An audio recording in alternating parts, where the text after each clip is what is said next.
because Infineon is one of the biggest partners of REI. And without partners, we cannot do anything. Yes, so Jan, thank you so much. Thumbs up for you. And 他会说中文，因为他是新加坡人。Thank you, Thomas. Yeah, hi, good afternoon, everyone. So my name is Leong, the marketing for Infineon, and my responsibility is in Asia Pacific. So my location is in Singapore, right? The focus for my responsibility is mainly in the industry and renewables. Yeah, so very nice to be here. I know I'm just between you guys and the lunch, so I just had 5 slides, which will not be more than 10 minutes. I tried. Yeah, so please bear with me. Can I have the change of the slide? Is this the one? Yep, okay. Well, so first, let me just give an overview, right, or introduction of what Infineon is as a company, right? And today, this is all about semiconductors that I would like to share with you guys.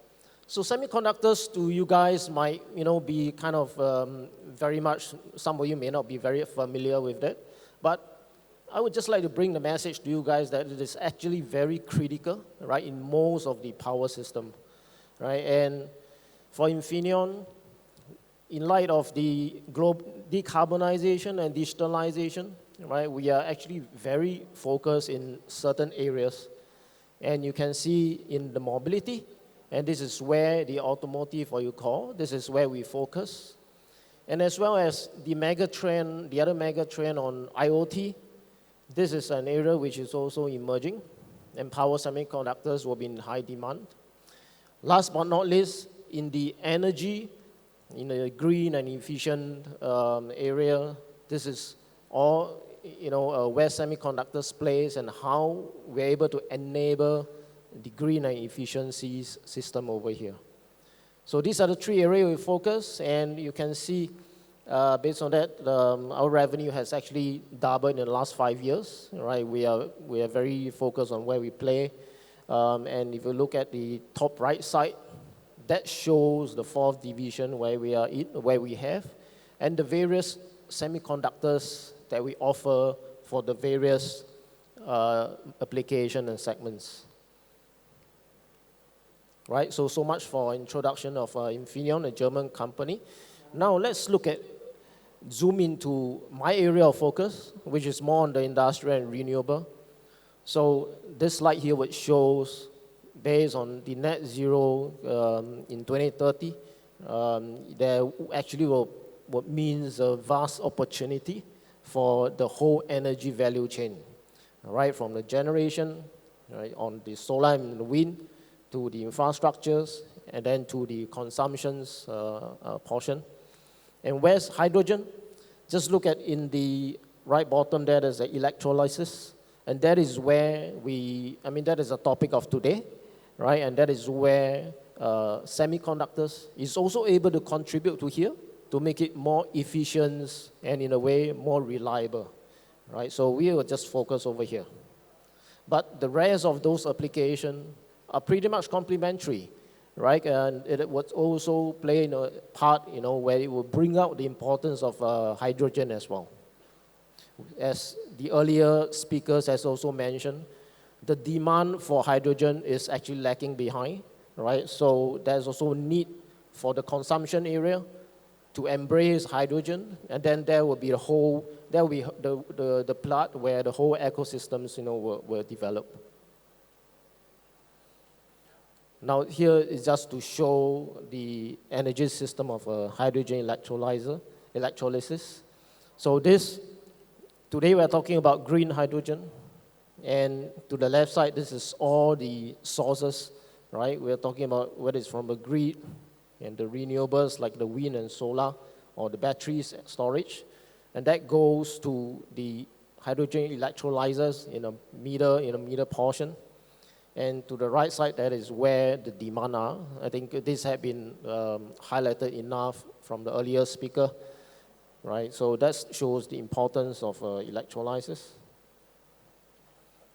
Some requirements on the plant and technology are just put out here, but primarily, I would like to stress on the importance of how semiconductors can contribute over here. At the first category on the top, this is the plant requirement. And we'll just zoom into, say, on the grid code. Grid code, the electrolyzers will have to adhere to that. And that means there's a need to perhaps, conform to the total harmonic distortion, right, or to have unity power factors. And these are all possible with semiconductors. Yeah. The next, integration of renewables, all these solar or wind, right? This will all require power electronics, the power converters, and that is where semiconductors comes in, right? So this integration of renewables is also essential without the availability of semiconductors. And next, modular. This would be needed as well, right, to have a kind of flexibilities from various power to scale up to a higher power. And from Infineon, we provide exactly the kind of product portfolio for this possibility of a modular. Yeah. And down at the bottom on the technical requirements, here you would see for alkaline or a PEM, right, there will be a different needs of parameters or requirements from voltage and current. And this is exactly where semiconductors will be critical and essential. Imagine electrolyzers to have a good performance and to be reliability over the years. It needs to have a smooth DC current ripple, right? And how to actually ensure that? That is where semiconductors also comes in here. So just a very brief over here. Next, we look at the whole grid itself, just as an example of the various grid. So here there's an AC grid that goes through a transformer, and then to that little box that you see, which is a rectifier, right? Then there's also from wind energy that goes to also the small little box, which is the rectifier as well. Then to the solar farm, to another kind of different box, right? And this is actually a DC-DC converter, or we call it power converter, to make it much more simple for you guys. Then likewise for energy storage system. So I would like you guys to just look at the color, the purple color there, right? And that is where we see the DC power or DC voltage. And this is definitely essential for the electrolyzers to perform well. And with that, it is definitely needed for semiconductors to do the AC, the rectifier, right, or for the power converter as well. Yeah, so this is where we play.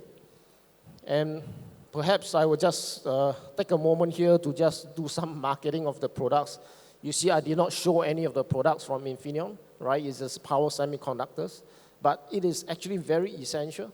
So just as an example, right, we can have, say, 250 kilowatt of electrolyzers, and where semiconductors that we offer are mainly like the silicon carbide devices, right, and also some of the silicon power devices as well. But when you move into a higher power, that is maybe more than 250 kilowatts to megawatts level, as some of the earlier speakers shows, they have a 1 megawatt installation, they have a 5 megawatts, and that scales to 50 megawatts. From Infineon, then that is where we comes in with the bipolar stacks. And as well, if you are working on the active front end, then the silicon carbide devices or IGBTs would also be possible. So that is where we play, right, in the semiconductors in this hydrogen area. This is my last slide.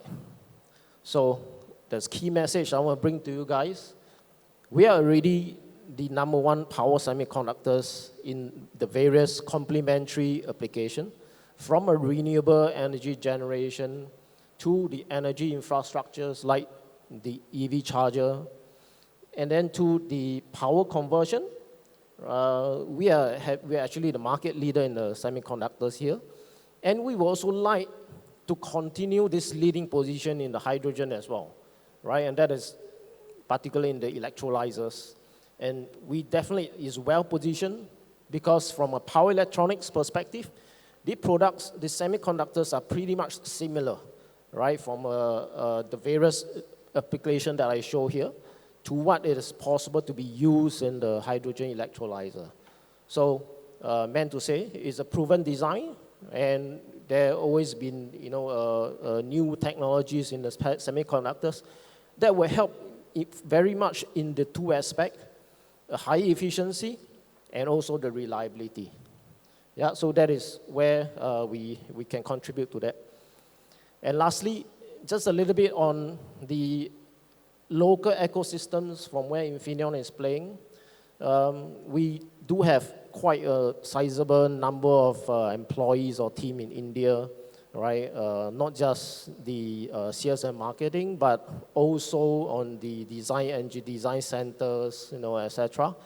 So we have the footprint, Infineon, the footprint in Bangalore, in Delhi, and also in Pune, right? And there we look set to expand as well. So pretty important is we would like to spread out and expand our presence to collaborate with all the different value chain in a node of the ecosystem.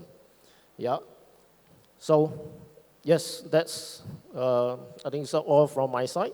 And if you are interested to know more about the semiconductors and perhaps how we can collaborate as a partner together, do look for me and my partners, my colleagues over here, right? So we can share with you more in details.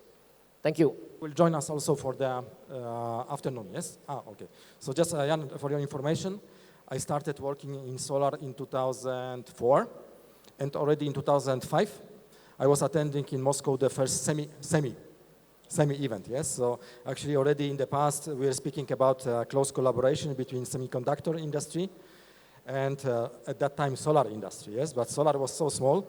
In the meantime, we became very strong. So I'm very happy that you guys are also working in hydrogen, yes? Because you have huge knowledge, and it's so important to integrate this knowledge to build the hydrogen ecosystem. So one more applause for Jan. Yes.